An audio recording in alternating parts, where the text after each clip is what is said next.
Hey everyone, welcome to yet another episode of the Launchpad webinar series, and I'm going to get right into it. This session is all about how you can build a compelling brand that stands out. Why is this important? Well, if you started a business, one of the things that I'm sure you're aware of is that there's just so much competition out there, and having a compelling brand is one of the key ways that you can differentiate yourself and stand out from the pack. So, in today's session, we'll be talking all about what you can do in order to create that compelling brand. So, we're going to talk about, first of all, what is a brand and why it's important. Then, we're going to spend some time talking about how you can develop a compelling value proposition yourself. I'm going to spend a little bit of time talking about what brand storytelling is and why you should be utilizing that in your marketing. And then finally, we'll be talking about what goes into a good elevator pitch. So let's get right into it. So, first of all, what is a brand and why is it important? Well, put simply, a brand is how a customer or consumer will perceive your company. And there are a lot of aspects of a brand that we can take into consideration. So you can think about the logo, it's a visual representation of the brand's trademark. The design, so these are the colors, fonts, packaging, and all of the other visual elements that make up your brand. Voice, and sometimes you hear this referred to as tone of voice. This is the way that the company communicates, the vocabulary it uses, whether it's formal or informal. And then you have values. So, what are the company's core beliefs and principles? You've got mission. So, what is the purpose of the company? What does it want to achieve? And then finally, you've got customer perception. So, how does the general public perceive your brand? So, those are the elements that make up a brand, but not every brand is compelling. And what I'd like to do is take you through some of the key things that can help you have a compelling brand. So, first of all, it's about having a clear set of values and a clear purpose. So, a well defined brand mission, effectively, what you're trying to do is make it crystal clear what it is your organization does. Emotional connection. One of the very famous Maya Angelou quotes is the idea that people don't remember what you did, but they do remember how you made them feel. So, looking at how you can create a long lasting emotional connection with your ecosystem, with your customers, with your partners, with your suppliers, etc. Authenticity. Are you really being true to yourself as an organization, especially now within the realm of social media and the fact that everything is public? If you're inauthentic, that is typically going to get found out very quickly. Relevance to the audience. A strong brand is one that has a clear relevance to its target audience. Some brands struggle because they try and please everyone, whereas strong brands are brands that know they have a target audience and focus on serving them. Differentiation. How do you differentiate yourself from other organizations, other companies within the same market? So, highlighting your unique selling points, what makes you better or at least different from your competition. A strong brand personality. And this one is a bit intangible because what do we mean by a strong brand personality? Think about the character of the brand. If your brand was a person, how would you describe them? How would they be memorable? How would they be different from other brands, for example? Visual identity. Having a striking or memorable visual identity is another great way of making sure that you resonate with customers long after you've had your interaction. And then finally, storytelling. And this is about crafting a compelling narrative that engages your audience and creates a deeper connection. So, all of this could be seen as quite intangible, but I want to delve into what we're talking about here and give you some real examples. So, as I go through some of these logos, you'll notice that there are no words, but I'd imagine 99% of the people who are engaging with this video at the moment know exactly who these companies are, what they stand for, what they offer, and what they deliver. And these companies all make people feel differently. So, what I want you to consider is what are the emotions that these brands provide you? And more importantly, what are the emotions that you want your brand to leave other people with? So, we'll talk a little bit about developing a compelling value proposition. So, in order to develop a compelling value proposition, I recommend you use a framework, and I'm biased. This is the framework that I would recommend you use. It's called, unsurprisingly, a value proposition canvas, and it's broken down into 6 parts. So, first of all, we have customer jobs. These are all of the things the customer wants to achieve. These are the problems, for example, that the customer is trying to solve. Then you have customer pains. These are the negative experiences the customer has as they try to achieve their goals. And then you have customer gain. These are some of the positive outcomes or positive experiences that the customer has as they try to achieve their goals. Then you've got pain relievers. And pain relievers are on the value proposition side, the things that companies, organizations, people can do to alleviate the pain that customers feel. And you have gain creators. Similarly, these are the things, services, deliverables that a company, a person, an organization can offer to enhance or deliver some of those gains that the customer wants. And then finally, you have products and services. These are the tools, the outcomes, the deliverables that an organization, a company, a brand like yourself could offer to a customer in order to solve their problem. So on the right hand side, we've got customer, and on the left hand side, we've got the value proposition. And this isn't always a company. Sometimes a value proposition can be provided by a friend, it could be provided by a family member, it could be provided by a colleague at work. But the idea is that on the right hand side, that's where we have the customer. And on the left hand side, ideally, this is where we have you. Now, as you're filling out a value proposition canvas, there's a temptation that you want to try and solve the customer's problem with your product or service. You need to try and be as unbiased as possible and be realistic. Sometimes the solution to a customer's problem has nothing to do with what you're offering them. And it's important that you capture that because that's going to play into how you differentiate yourself and actually make sure that you have a compelling brand. If it does turn out that a customer can solve their problem without engaging with you whatsoever, then you really do need to challenge whether your value proposition is actually that valuable. So let's run for an example. So what we have here as an example is a clothing subscription company.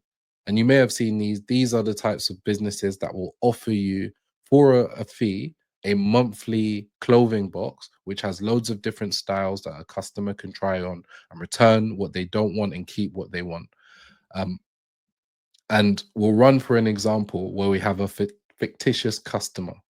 So in this example, that fictitious customer is going to have some jobs. Maybe it's looking stylish, being unique, so standing out, finding a bargain, so not spending too much money, and being a conscious buyer. Maybe they have some eco considerations, they want to buy sustainably.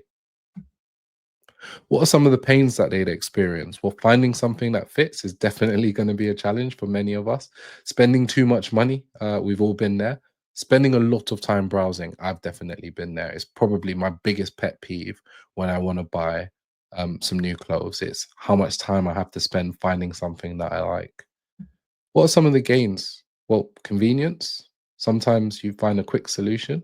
Compliments. It's always nice to receive a compliment because I'm looking nice.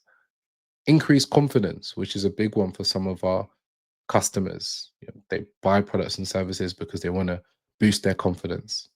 Maybe less anxious or reluctant in future to purchase from a company or to go through the process of buying in general. What are some of those pain relievers? What could they be? So, this is where you can brainstorm and start to identify how their problems, their pains can be solved. So, we've got things like clothes provided in multiple sizes and you pay what you keep for. Very straightforward. An AI system that browses the web for you based on your preferences, wouldn't that be great? Something else or someone else, sorry, could pick out and deliver the clothes on your behalf. What about game creators? Compilation of clothing styles from multiple sites. That would be great. So stop me having to search on one site after the other to find what I'm looking for. An online database with various looks categorized by fashion style. So again, we're brainstorming and looking for ways to solve that customer's problem. Some of the ways that customer's problem could be solved, well, fashion subscription service would be one. A personal shopper would be the other. So if they're able to afford a personal shopper, that might be even more suitable. If the amount that they spend is a real concern, maybe a customized lookbook. Now, the reason why this is useful to do is because even if you are a fashion subscription service, knowing that alternatives exist, like a personal shopper or customized lookbook, means that maybe in the future you will see if you can offer those services in addition to your current value proposition. So, once you've done that exercise, the next step is to develop a problem statement. Now, this is a statement which summarizes what you think the customer is trying to solve. So here we've got a problem statement for this scenario. Finding stylish clothes that fit their personal style can be time consuming. Browsing through large stores is a hassle, and the amount of choice can often lead to decision fatigue. That's the problem statement. Now, that doesn't mean it's true. This has been a desk exercise that you've done to really brainstorm ideas. The next step for this is you have to test your theory. Go to some people who represent your target audience and see if it resonates with them, and they will help you refine it and improve it. But it does allow you to also challenge and test your value proposition, which in this case is providing customers with a convenient, personalized way to discover and receive new clothing items each month, often featuring curated styles based on their preferences, all while potentially saving money and eliminating the hassle of shopping for clothes themselves.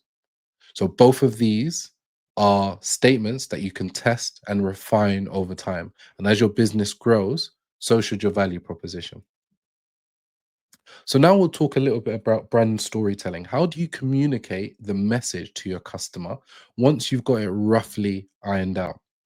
Well, I'd like you to think about any movie, any film that you really enjoy. What do all of these films often have in common? They always start with characters, characters that you can resonate with. That doesn't mean that you even like them. Sometimes the best films have got characters that you dislike. But the idea is good films, good movies, good television shows, at the focal point is people. And those people are your main characters. In this instance, we've got two main characters. You have your customer and you have your company. These are the main characters. If it was a rom-com, you would have the customer being one element of the duo of the couple and your company being the other. Now, in most great movies, most great films, what you'll tend to have is some sort of conflict, something that forces the main characters into action. And in this case, it's our problem statement. So that's why it's so important for us to identify and describe the problem statement. And that's where a what comes in, because the what is the problem, is the product or service. The what is the thing that helps the customer solve their problem. And that allows you, your company, to be the hero in this story. And then finally, we've got the how. So, how does the hero of the story or does the main character help the other main character solve their problem? And in this case, as well as the product or service, it's the channels they use. So, how they communicate, the tone they use, and the relationship they build. So, when you're thinking about telling your story as a brand, think about the who, the main characters, the what, the conflict, the problem that you need to solve, and then the how. And these are the ways in which the hero of the story is going to help the main characters solve their problem. So, how do you tell your brand story? As I said, it comes in many different mediums. You do it with logos, imagery, you do it with color, you do it with the tone of your text. There are so many ways that you can tell your story, and they're all going to be very unique. And I just want to touch on a few very brief examples to help illustrate that. So, first of all, we've got Innocence movies. Hopefully, most of the people looking at this will be familiar with how Innocence movies brand themselves. Well, Innocence movies identify themselves as direct, intimate, at times appearing to be almost naive or infantile in its simplicity. Now, you might say naive and infantile, really? Well, let's think about the name of the companies, Innocence Movies. So that makes sense. Now, as you build a brand, you might want to start focusing on some of the key words that really help you identify the personality of your brand. And for Innocence movies, no surprise, quirky, informal, witty, subversive, innocent, and or naive.